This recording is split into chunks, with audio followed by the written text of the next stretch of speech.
జయ శ్రీరామ్. ఇగో నాది ఒక చిన్న విన్నపము, దయచేసి వినండి.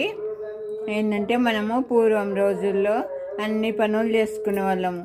ఇట్లా ఇసురుతుకి ఇసురుకునుడు, బావిలో నీళ్లు చేరుకునుడు, మళ్ళీ కట్టెల పొయ్యి మీద వంట, పైపు పెట్టి ఊపుడు, ఇట్లా మనకు అన్నీ ఎక్సర్సైజు, వ్యాయామం, వాకింగు అన్నీ ఏడివి.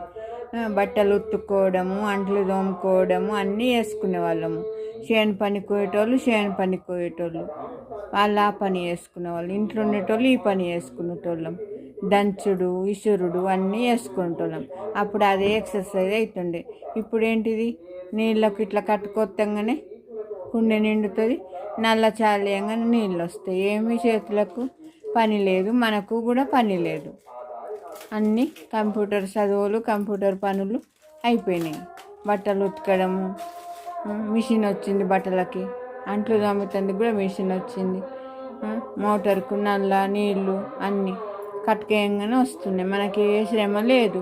కూర్చుని తినే వరకు అన్ని రోగాలు వస్తున్నాయి మనకి పని లేక. కొంతమంది ఇది కూడా వంట కూడా చేసుకోరు, ఆర్డర్ ఇచ్చి తెప్పించుకుంటూ తింటూ ఉంటారు. కొంతమంది ఏమో పొద్దున్న లేచి అన్ని పనులు, ముఖము, స్నానము, వంట, టిఫిన్లు, ఇంట్లో అన్ని పనులు, కుటుంబం చూసుకుని, పిల్లలను, భర్తను అన్ని పనులు చూసుకుంటే వాళ్ళకు అన్ని పనులు చేసే వరకు వ్యాయామం అవుతుంది వాళ్ళకు. మనకు ఏం చేయకపోతే ఇట్లనే ఆ నొప్పులు ఈ నొప్పులు, ఆరోగ్యం మంచిగా ఉండదు, హాస్పిటల్కి పోవడవుతుంది. అట్లా శ్రమించాలి ప్రతి మనిషి.